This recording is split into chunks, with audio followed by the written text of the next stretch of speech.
yes. But how could you do that? Yellow card, face game. Yeah. I saw that. It's What the was the yellow card emotions. for? He pulls it back. Rasmus Højlund. Thunderous.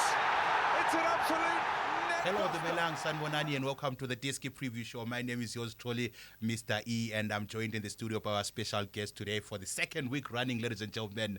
It's Mr. Bernard Parker. How are you, sir? Good on yourself, Mr. I'm Easy. all right, thank you, man. You're coming from playing Kaizer Chiefs over the weekend.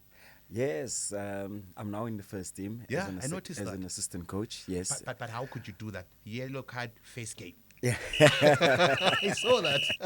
It's What the was the yellow emotions. card for? I didn't understand. Football is a game of emotions, and Yeah. emotions got triggered. One of our players just came in as a sub, Okay. and then he committed his first foul, Yeah. and then a referee immediately cautioned him. Cautioned him, yeah. So I was trying to dispute that, and I was so harsh on the linesman to say, Yeah. how come you allow that, Yeah, yeah. And then the linesman called the referee and Oh, said, hey, but- this guy is Giving me a problem. giving me a problem, yeah. He's trying to assist me in doing my job. Yeah, exactly. No, fantastic. No, I saw the game. I must admit, TS Galaxy played very well. I thought they were going to win that game. I think I saw the last chance that they got. Was it Ditejani, yeah. Yeah, he was supposed to bury that one. Yes, Yeah. he was supposed to bury that one, and also if he would just calm his nerves, Yeah, he would yeah. have used the right technique in terms of just putting the ball on the side, Yeah. either side of the keeper, because Yeah. the keeper came out of his goals. And it was just a one-on-one. But Yeah, then, yeah. also... It wasn't to be. It wasn't to be, but Chiefs got lucky on that Yeah, way. yeah. You could have stole the show. I must admit, Kaizer Chiefs was lucky on that day. They could have easily lost that one. Today we're going to be talking about two games that will be played over the weekend, especially on Sunday. Kaizer Chiefs will be playing against Mamelodi Sundowns, Mamelodi Sundowns being the home team, while Orlando Pirates, they'll be hosting Marumo Gallants. Stay tuned. When we come back, we're going to be taking a look at the game between Kaizer Chiefs and Mamelodi Sundowns.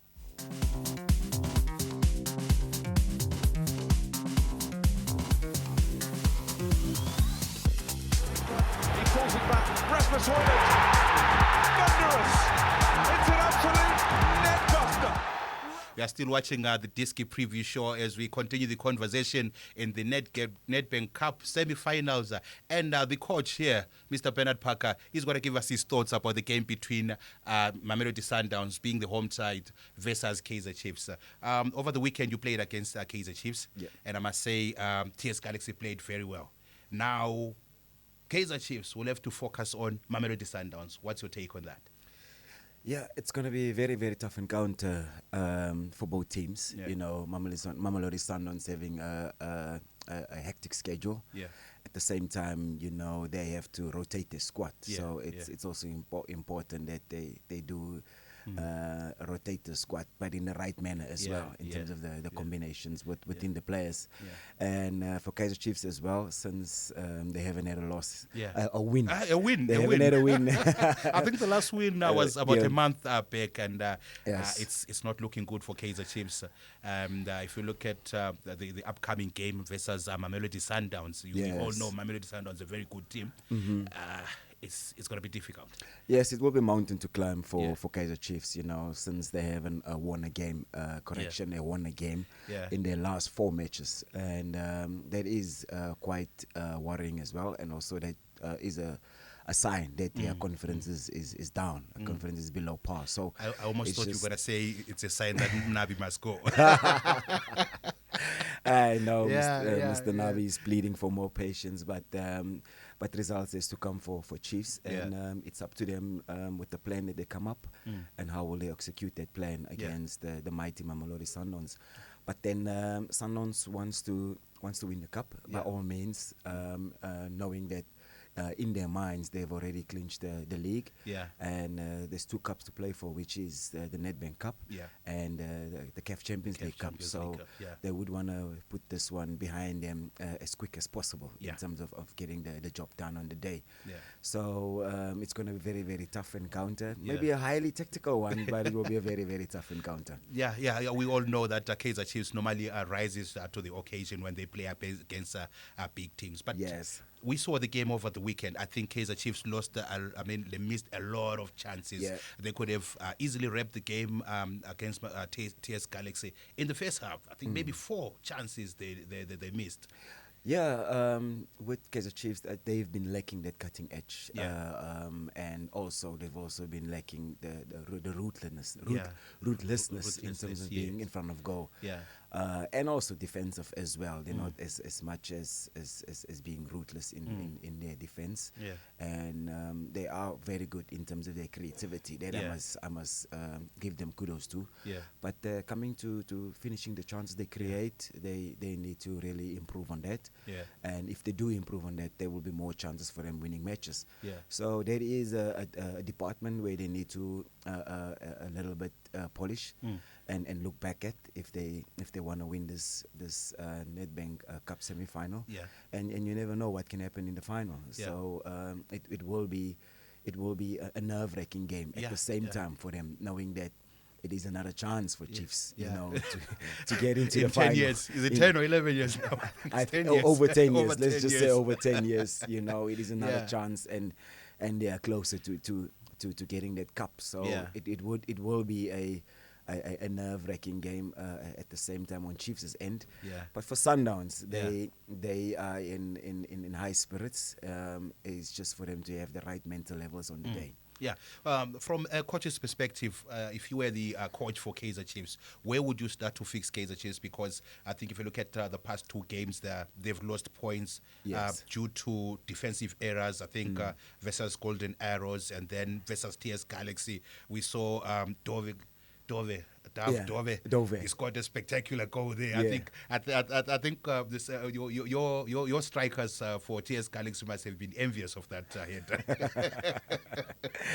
Yeah, you know, for Kaizer Chiefs, you know, they a little bit playing in departments. So I think the more solid they can be in defensively as well, they tend to keep a high line. Yeah. And then when they keep the high line, they not. I think that's where the problem is. If they keep a high line, Yes. coach, but at the same time their defense is slow in terms of speed. I think Yes. that's what TS Galaxy used to its advantage on over Sunday, the weekend. over the weekend on Sunday, Yeah. and the week before as well against Before Golden Arrows Golden Arrows, as yeah. well. So the timing has to be right. Even though you keep a high line and they know that they're slow as centre backs because their fullbacks are quite fast. So if they know that we are slow, so at least have timing. You know, if there's no pressure on the ball, then you have to protect the space. You drop and protect the space. Yeah, If there is pressure on the ball, then you can push up and keep that high line. Yeah. So it just in terms of them getting that balance right, there is work. There is work. But at this stage of the season, they should be getting that right. Yeah. But they not seem to get it right by keeping that high line. And also at the same time, you know, the midfielders tend to do a lot of work, and there seem to be a lot of spaces in between the lines in the midfield. So that is a sign that the attacking players are not attached much to the midfield when it comes to doing the defensive job. In terms of their roles and responsibilities in the defensive part, they're not doing that proper. And that should be an improvement on its own. First of all, because a solid, compact team is a first step in order for you to get your attacking part right. More certainly. Now they're going to be playing against a ruthless Mamelodi Sundowns, because I'm trying to look at the front runners for Mamelodi Sundowns, the likes of Urenas, the likes of Ribeiro, who broke the Amakos's heart the last time the two teams met with that spectacular goal. Do you think the Kaizer Chiefs defense will be able to stop the front runners for Mamelodi Sundowns? It will be very difficult. It will be very, very difficult. You also have a Pitu Shalulile, who is very lethal, very, very lethal, and a Matthews who's eager for more minutes, is eager and hungry to prove a point that there is a Sundowns quality that he's been showing over the last campaign. So the attacking options for Mamelodi Sundowns is it's very sharp. Very very sharp. Very sharp. So yeah, I can imagine being a Kaizer Chiefs defender right now, knowing that in a couple of days' time you'll be playing against Mamelodi Sundowns. You don't sleep. Howlali at all. So Yeah. if I was a Chiefs defender, I would be doing my homework, you know. Yeah. And I think the best way for Chiefs to approach this game is by having a mid block or low block and hit Sundowns on a counter, because since Sundowns is more on the ball and they tend to keep possession in most of the time in opposition's half. So which means there's a lot of space to attack behind him. Yeah. So I would, if I was Coach Nabi, you know, I would come with a transition approach in terms of winning the ball and put some speedy players up front and try and attack the space, utilize the space behind Mamelodi Sundowns. Yeah. Other than that, Yeah. you have to be compact. Yeah. You have to be compact at all costs. Play as a team. You play as a team, but Yeah. if you don't, and then you know, Sundowns gives big scores. Yeah, they give big scores. I think the last time, I think I remember there was a 4-0. Was it a 4-0 or 4-1 scoreline? Yes. Yeah, somewhere at there. the FNB was. Was it 4? Yeah. First round in the Yeah. PSL. Yeah. It was a 4. If I can remember, stand to be corrected. It was a 4-0 or 4-1 or sometimes so. Yeah. That's because Kaizer Chiefs was stretched, and then when they came in the second round, yes, in the PSL to versus Sundowns, they were a little bit compact. They were a little bit compact, and they tried their best, you know. But unfortunately, they left Pretoria with no points. And Ribeiro had other plans. Exactly. I think that was one of the most spectacular goals that we have seen in the PSL from Ribeiro. The technique, the way he scooped that ball and put it into the back of the net. I think that was magnificent. I mean, from a coach's point of view. Yes, definitely magnificent. Also the quality. You know, in today's day and age, you know, we're not having special players like before. You know, that can win matches easily. So Rivero is a special player. And on the day he showed his brilliance and having the flair, the skill. Which us as Africans are known about. He brought his South American flair. So that is actually a good way of inspiration also to show the young footballer that, you know, you have to win matches in terms of coming up with a moment of brilliance. And what a great moment he saw. And he took it brilliantly. Yeah. All roads are led to Pretoria over the weekend, where Kaizer Chiefs will be playing against Mamelodi Sundowns. Now let's quickly get into the prediction side of things with our coach here in the studio, Mr. Bernard Parker. He's going to tell us what his thoughts are about, with regards to that game. But you can let us know in the comment section what you think is going to happen over the weekend. Do you think Kaizer Chiefs will be able to break the hearts of Amasandawana? Who knows? Let's wait and find out over the weekend. But for now, the coach is going to give us his insights and his predictions for the game over the weekend. For me, it's quite an easy one. For who? For me. Oh, okay. I thought you were going to say it will be an easy one for Sundowns. No, for me to predict. Also, we know the Nedbank Cup also is a cup of surprises as well. You never know. But my gut tells me that my Betfred sports prediction would be for Sundowns to win the match 3-1. 3-1? Yeah. Okay. All right. No, I hear you. Are you going to ask me what my predictions are? I wouldn't ask you because off air you told me already that you want a certain team to win, but the viewers would want to know. Oh yeah, those are the predictions of our coach in the studio here, Mr. Bernard Parker. He's saying Gabrielo is going to win this one by 3-1. Stay tuned. When we come back, we're going to be taking a look at the other big clash that will be happening across town, where Orlando Pirates will be welcoming Marumo Gallants. Yes. Stay tuned.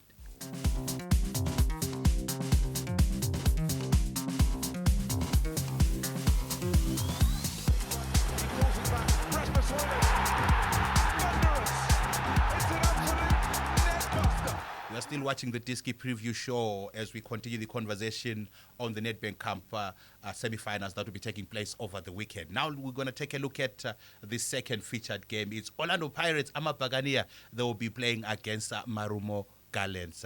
And this game is going to be one of the games to be on the lookout for. The reason why I'm saying this is because I expect an upset on this one, Same here, Mr. E. Yeah. I also expect an upset. Reason why is because of Sundown's last performance in the league. Orlando Pirates. Oh, sorry. Yeah. Orlando Pirates' last performance in the league against Polokwane City. Polokwane City, they won by 1-0, but you would have thought maybe Polokwane City had it in the bag. I mean, like, they played very well. They came with a game plan and they executed it very well. Maybe at least they should have picked up a point from that game. Yes, definitely, and they also had chances as well. You know, they came with a counter-attack approach. Yeah. Most of the time, they allowed Pirates to play inside into the middle, because knowing that Pirates is quite sharp on their wings, and their wing players are their game deciders. So they forced a lot of balls into the middle for them to be on the front foot, snatch the ball and hit on a counter, and they got a few chances. And if they would have converted those chances, especially in the first half, it would have been a different game after that. Yeah. But then Pirates held their nerve. They held their composure, and also their mature side as well. You know, they also knew how they can also manage the game in certain parts of and moments in the game. And the game was decided on a set play. And when a game is when you have a tight game, and set plays decides matches, and what a way for them to make sure that they kept their focus and their concentration, and it paid off for them. Yeah, okay. The biggest news over the week was that the coach for Orlando Pirates is leaving at the end of the season. What doesn't that have an impact on the players themselves? Doesn't that change the mood in the dressing room somehow? It does. It goes two ways. It can be an advantage to the team, and it can also be a disadvantage to the team. You know, it can be an advantage to the team knowing that they want to do it for the coach, give him a good send off in terms of making him leave the club with silverware, you know. But he's done very well. I mean, at Orlando Pirates, I know they were also having a drought like Kaizer Chiefs, but somehow they managed to stop the drought and picked up silverware along the way up until now. Exactly. Because they are still in contention for the Nedbank Cup, also the CAF Champions League. I think they've got 2 silverware that they're looking forward to picking up before the end of the season. Yes, exactly, and also fight for second place as well in the league as well. So the disadvantage also can be that some players would think, no, now I can relax and looking to impress the next coach that's coming in, and I no longer want to give their ultimate best or their full ability in terms of doing it for the coach. But at the other end as well, the coaches in the coaching department, they also want to make sure that they keep the players on their toes and make sure the mental levels is right every time when it comes to game time. Because the coaches as well would want to leave, you know, by winning the Nedbank Cup and possibly also winning CAF as well.